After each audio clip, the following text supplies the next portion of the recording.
Salam alaikum, marhaban. Bienvenue dans votre sixième leçon d'arabe.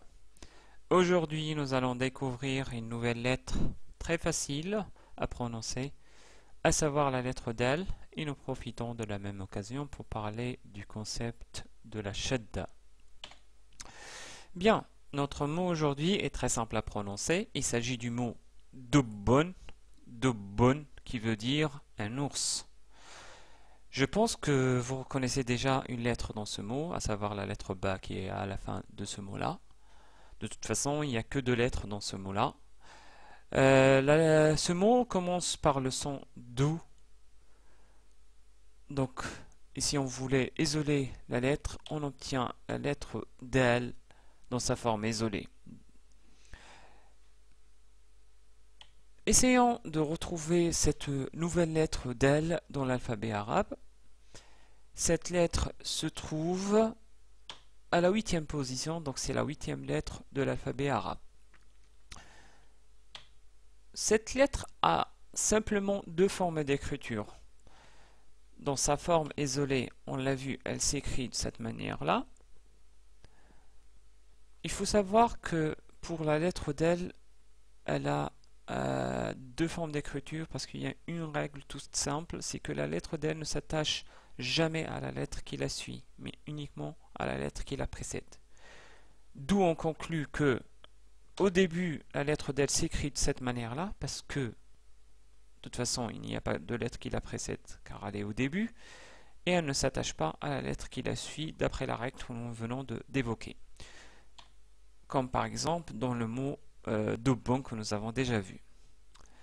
Maintenant, au milieu, si on applique la même règle, donc la lettre del ne s'attache pas à la lettre qui la suit, mais à la lettre qui la précède, on aura un trait qui vient de la lettre qui la précède et rien pour ce qui suit la lettre del, d'où cette forme.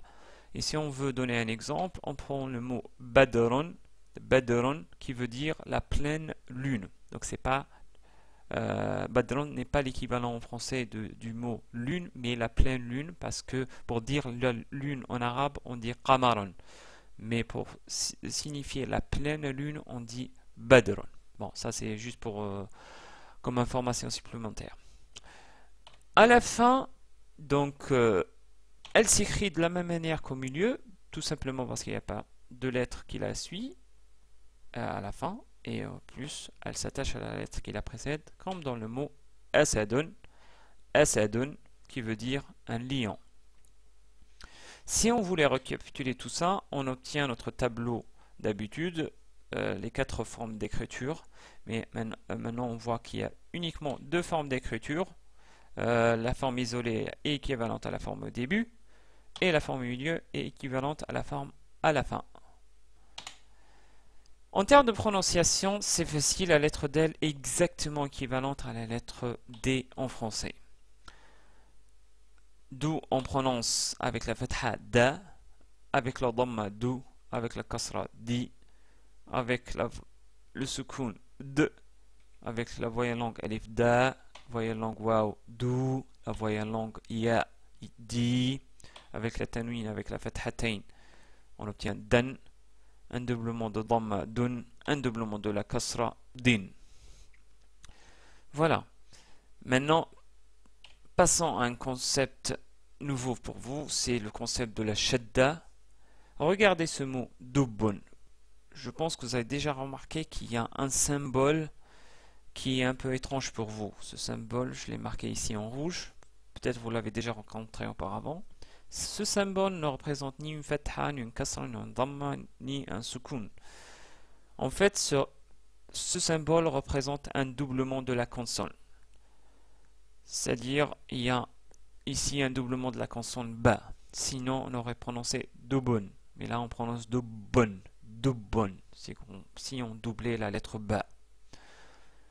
Pour être plus précis, donc, dobon est équivalente à cette écriture-là. Donc, c'est comme si on avait deux ba, la première avec un soukoun, la deuxième avec le tanwin.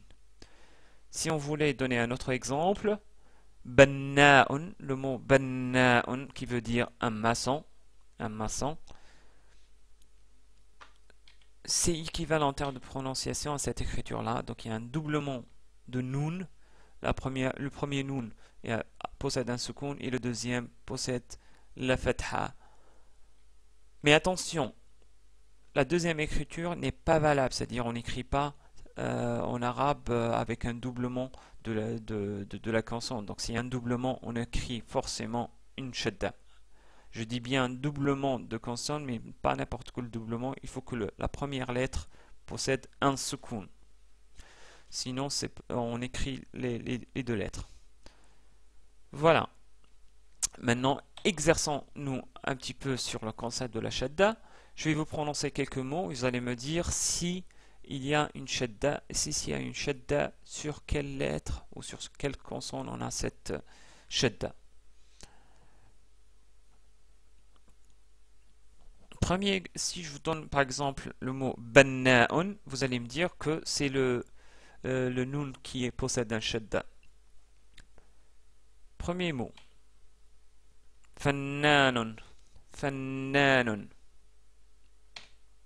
C'est la lettre noun qui possède un doublement de la shadda. Un fannan, pour votre information, veut dire un artiste. Deuxième mot. Tamron. Tamron. Je pense que vous connaissez déjà ce mot. C'est le mot qui veut dire des dates. Et bien ce mot ne possède pas de shadda.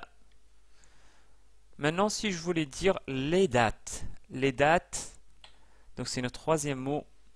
Donc les dates, c'est-à-dire c'est la forme déterminée du mot tamron. Donc at-tamru. At-tamru. Et là, étonnamment, on a une shadda sur la lettre ta. Cela, certainement, vous étonne parce que il y a une shadda quand on a rajouté le L. Bah ça c'est normal pour certaines lettres. Donc si on veut, on rajoute la détermination à un mot, certaines lettres de l'alphabet arabe se doublent. On verra ça de toute façon un peu plus en détail dans un prochain cours, Inch'Allah. Finalement, comme d'habitude, je vais vous montrer comment écrire la lettre d'L. Pour cela, je vais utiliser mon fameux tableau. Donc, si je veux écrire le mot dubbun, donc la lettre d'L est au début, je l'écris de cette manière-là. Du. Après, j'écris la lettre B.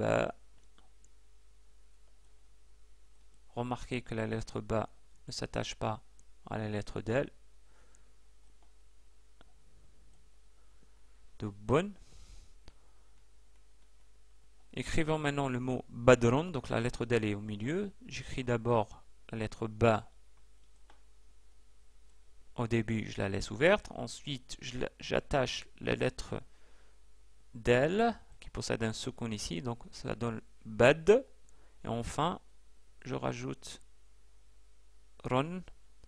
Et bien sûr, comme je l'ai dit, j'attache pas la lettre qui suit la lettre d'L. Ici, c'est la lettre Ra. Enfin, le mot asadun, où la lettre d'L est à la fin.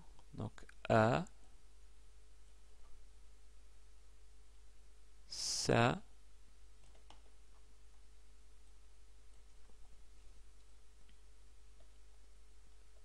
et j'attache la lettre d'L à la fin, ce qui donne asadun.